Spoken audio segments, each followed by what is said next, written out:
Hola, ¿cómo están? Los saluda su amigo el profesor Pablo Arias. Un saludo muy afectuoso, muy caluroso, muy académico para todos los estudiantes del colegio Alexander von Humboldt, allá en la ciudad de Pisco y en la ciudad de Chincha. Tenemos ahora nosotros una presentación de un tema para cuarto año de secundaria, Corriente Libertadora del Norte. Vamos a hablar nosotros del momento clave de la emancipación del Perú, ahora que llegamos al bicentenario de la independencia en 2021, que esperemos sea un año diferente, que sea un año mejor y que nos libre de todo este difícil, de este raro, de este inusual 2020. Vamos a hablar entonces de esos momentos claves de la emancipación del Perú. Personaje del cual vamos a hablar de Simón Bolívar. Tigrecito, antes de presentarte la Corriente Libertadora del Norte, vamos a recordar la última sesión. La última sesión nos hablaba de San Martín y terminábamos con la proclamación de la independencia del Perú. Desde este momento, el Perú es libre e independiente por la voluntad general de los pueblos y por la justicia de su causa que Dios defiende. ¡Viva la patria, viva la libertad, viva la independencia!, habría dicho don José de San Martín. Sin embargo, antes de que inicie y que se presente Simón Bolívar, San Martín y Bolívar se reúnen. ¿Dónde se reúnen? Se reúnen en Guayaquil, que era el norte del Perú, pero que le pertenecía al Perú. Ojo, Guayaquil era la zona norte del Perú. Entonces San Martín va hasta Guayaquil para conversar con Bolívar. Tigrecito, mira lo que pasó. Cuando San Martín llega a Guayaquil, que era la zona norte del Perú, ¿sabes cómo lo recibe Bolívar? Bolívar lo recibió con el siguiente saludo. Le dijo esto, mira, cuando llega San Martín, le dijo: bienvenido, señor libertador, a tierras de la Gran Colombia. O sea, mira cómo lo recibe: bienvenido, señor libertador, a tierras de la Gran Colombia. Y estaban en Guayaquil. O sea, tigrecito, ¿cuál es el detalle? El detalle está que Gran Colombia, que Bolívar, se habían anexado Guayaquil para su territorio. Habíamos perdido nosotros la zona de Guayaquil. Pero ¿qué más fue a hacer San Martín por allá en Guayaquil? Conversaría con Bolívar sobre la forma de gobierno que se instauraría en el Perú. San Martín había independizado el Perú, había instaurado un protectorado, pero quería ver la forma de gobierno para el Perú. San Martín, recuerda, quería una monarquía constitucional. Incluso había mandado a García del Río liderando una delegación para traer un príncipe, para traer un rey, un monarca desde Europa, y venga y gobierne el Perú. Su poder iba a ser limitado por una constitución, monarquía constitucional. Entonces San Martín le presenta eso a Bolívar: oye, Simón, el Perú debe tener una monarquía constitucional. Te cuento, incluso ya envié a una delegación que lidera García del Río para que traiga un rey y venga y gobierne el Perú. ¿Pero qué le habría contestado Bolívar? No, el Perú no va a tener una monarquía constitucional.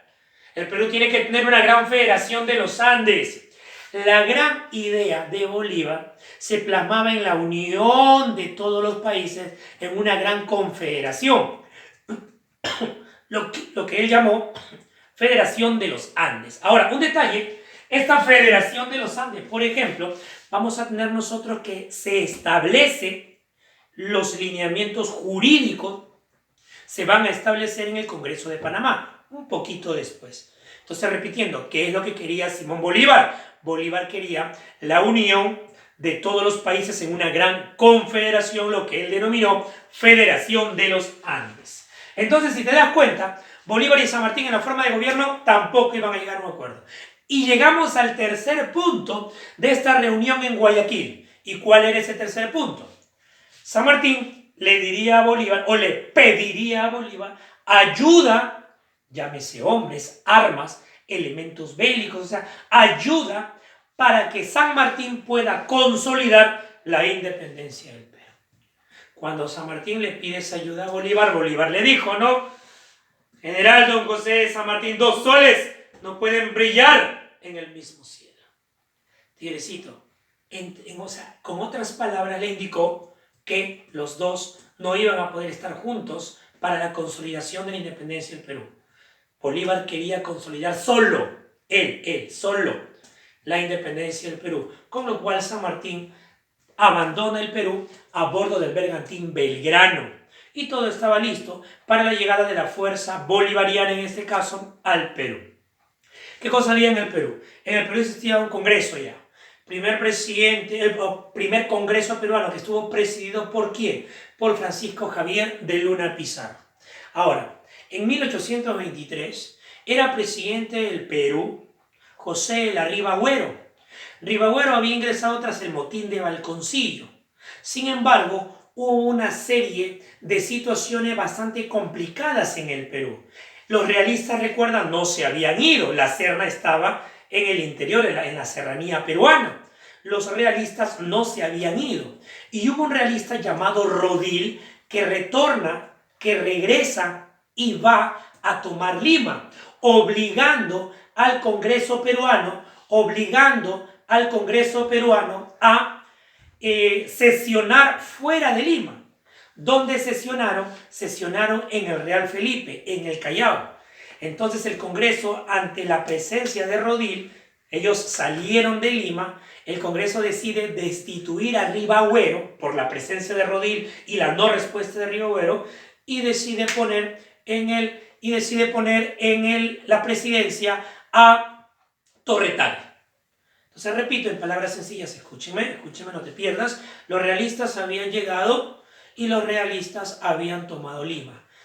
Riva Agüero, presidente del Perú, no responde, el Congreso se reúne en el Real Felipe, destituye a Riva Agüero y nombra a Torre.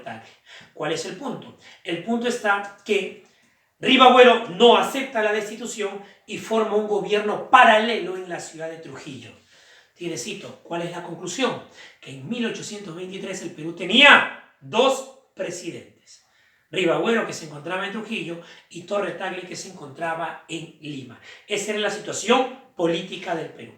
El Congreso, dada esta coyuntura, decide invitar a Bolívar. Para eso envía una expedición que fue liderada por dos personajes. ¿Por quién? Fue liderada por José Joaquín Olmedo y fue liderada por José Faustino Sánchez Carrión. Bolívar entonces va a llegar al Perú. Tigrecito, Bolívar llegó al Perú a bordo del bergantín Chimborazo el 1 de septiembre de 1823. Bolívar llegó a bordo del bergantín Chimborazo el 1 de septiembre de 1823. Lo recibe en el Callao el presidente del Perú y el presidente del Congreso peruano. Repito, lo recibe en el Callao el presidente del Perú y el presidente del Congreso. Es decir, lo recibe Torre Tagle y lo recibe Francisco Javier de Luna Pizarro. Porque recuerda que Riva Agüero estaba en Trujillo, él era el que no había aceptado su destitución y forma un gobierno paralelo. Cuando llega Bolívar se entera de toda la situación, se entera de que el Perú está en crisis y que tiene dos presidentes. Ahora hay un detalle, si el Perú tiene dos presidentes, ¿qué significa? Que el Perú está quebrado, que el Perú está separado, que el Perú está dividido. ¿Y cuál era el plan de Bolívar? ¿Cuál era la idea de Bolívar?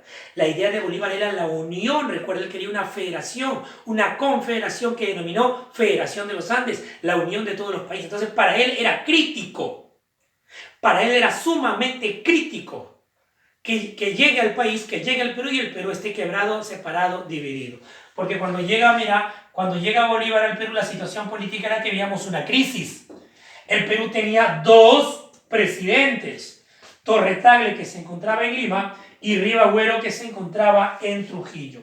El Perú entonces tenía dos presidentes, Torre Tagle en Lima y Riva Agüero en Trujillo. Bolívar, enterado de la situación, va contra Riva Agüero en Trujillo, pero luego también va contra Torre Tagle. ¿Por qué? Te lo resumo. Los planes federativos de Bolívar son conocidos en el Perú y el Perú no quiere ese plan federativo. ¿Por qué? Porque ¿qué cosa quería Bolívar? Bolívar quería la unión de todos los países. Mira lo que había estado pasando. Campañas. Con la batalla de Carabobo se logra la independencia de Venezuela. Con la batalla de Boyacá se logra la independencia de Colombia. Y un detalle, estos dos países se juntaron y Bolívar lo llamó Gran Colombia. Con la batalla de Pichincha se logra la independencia de Ecuador y fue anexado a la Gran Colombia. Eso es lo que estaba haciendo Bolívar por allá. Estaba independizando a los países, los estaba uniendo en un solo país y lo llamó Gran Colombia. Por eso que cuando Bolívar llega a Guayaquil y San Martín fue a Guayaquil, siendo Guayaquil del Perú, ¿qué cosa le dijo Bolívar a San Martín? Repitiendo, le dijo: bienvenido, señor libertador, a tierras de la Gran Colombia. O sea, Bolívar se había agarrado a Guayaquil, cuando Guayaquil le pertenecía al Perú. ¿Pero por qué? Porque Bolívar estaba uniendo a todos los países. Venezuela lo llamó Gran Colombia, Colombia lo sumó a Venezuela, Gran Colombia. Ecuador lo sumó a Colombia, Venezuela, Gran Colombia. Si tú me estás entendiendo, si Bolívar logra la independencia del Perú, si Bolívar al final logra el plan federativo también con el Perú, ¿qué cosa es lo que va a pasar con el Perú en la idea de Bolívar? Vamos, dilo ya, tú que estás allá viéndome. Exacto. Quiere decir que el Perú también va a ser anexado ¿a quién? A la Gran Colombia. Entonces, ese plan federativo se conoce en el Perú y no iba a ser del gusto de los políticos peruanos y líderes militares. Es por eso que Bolívar también tuvo un enfrentamiento con ellos y termina también sometiendo a Torre Tagle. Entonces vamos a tener que Bolívar va contra Ribagüero, que Bolívar va contra Torre Tagle. Tigrecito, ya no había quien le haga frente a Bolívar. Y es por eso que el Congreso le otorga a Bolívar el título de dictador supremo del Perú, el supremo dictador del Perú. Bolívar tenía todos los poderes en el Perú. 1823 Bolívar tenía todos los poderes en el Perú. ¿Quién le podría hacer frente a Bolívar? No había. Entonces ya los líderes políticos más adelante surgirían, pero en ese momento Bolívar tenía todos los poderes políticos en el Perú. Señores, ya con Bolívar con los poderes políticos en el Perú, vamos a tener nosotros que se prepara la campaña final. Se prepara la campaña final. La campaña final son dos batallas. Las batallas de Junín y la batalla de Ayacucho. La batalla de Junín se desarrolló el 6 de agosto de 1824. Batalla de Ayacucho se desarrolló el 9 de diciembre del mismo año, 1824. Vamos con el primero, batalla de Junín.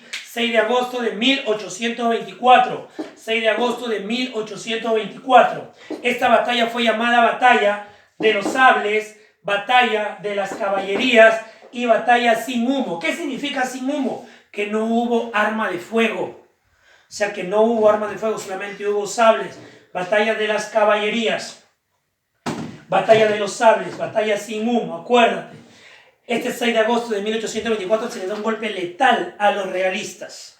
Una batalla emblemática, poco menos de una hora duró esta batalla. Batalla emblemática en la cual los húsares del Perú tuvieron un enorme comportamiento en el campo de batalla, van a ser llamados de ahí en adelante usuarios de Junín y además ese es el uniforme histórico emblemático que tiene el ejército peruano. Vamos avanzando ahora. El 9 de diciembre de 1824 estaría yo frente a la batalla de Ayacucho. Tigrecito, un detalle muy interesante. Bolívar no participa ni en Junín ni en Ayacucho. Sin embargo, obviamente, por ser el líder militar, es quien tiene la gloria máxima. Pero él no participa activamente ni en Junín ni en Ayacucho. Lo último de Bolívar, la arenga de Rancas.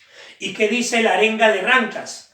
Bolívar cae enfermo y antes de retirarse, dejando en el campo de batalla a toda su gente, Bolívar dice más o menos lo siguiente. Les dice, soldados, vais a enfrentar a un ejército que se jacta de 14 años de victorias ininterrumpidas. Pues ¿saben algo? Eso es verdad. Pues entonces, como es verdad, las armas de ellos están a la altura de las vuestras. De la suerte de hoy depende la suerte de América. Esto es la arenga de Rancas. Esta arenga de Rancas marca la arenga, la motivación que le da Bolívar a los batallones en la batalla de Junín. Ahora, un personaje que destaca en la batalla de Junín es el mayor Andrés Rázuri, que desobedece una orden de la mar, que era una orden de retirada, mandando otra indicación, llevándonos al triunfo. Importante la figura de Andrés Rázuri, que por suerte para él fue positiva su desobediencia, porque si no, otra vez la historia lo recordaría de otra manera. Ahora, en la batalla de Ayacucho, Córdoba, Lara y La Mar enfrentan a las fuerzas de Villalobos, Monet y Valdés, respectivamente. Se inicia la batalla con otra famosa arenga, aunque un poco más corta. La arenga de Córdoba. ¿Qué cosa dice Córdoba? Adelante, armas a discreción, paso de vencedores. La arenga de José María Córdoba. En el mismo campo de batalla, el mismo día, se firma la capitulación de Ayacucho. Firmó por el Perú Antonio José de Sucre, firma por los realistas José de Canterac. Punto clave, que España reconoce la independencia del Perú. Además, el Perú se comprometía a pagar la denominada deuda de independencia.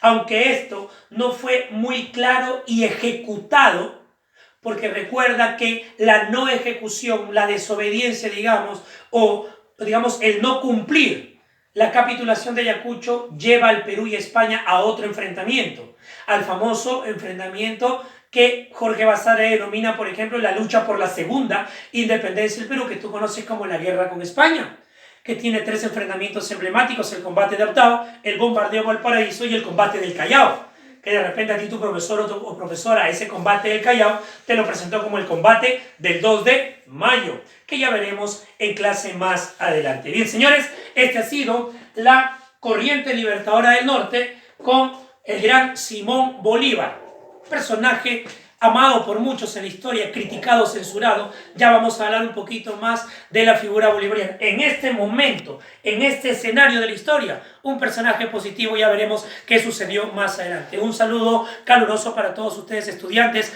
del Colegio Alexander von Humboldt. Ha sido su amigo, el profesor Pablo Arias. Continuamos estudiando mucho. Hasta pronto, cuídense. Saludos.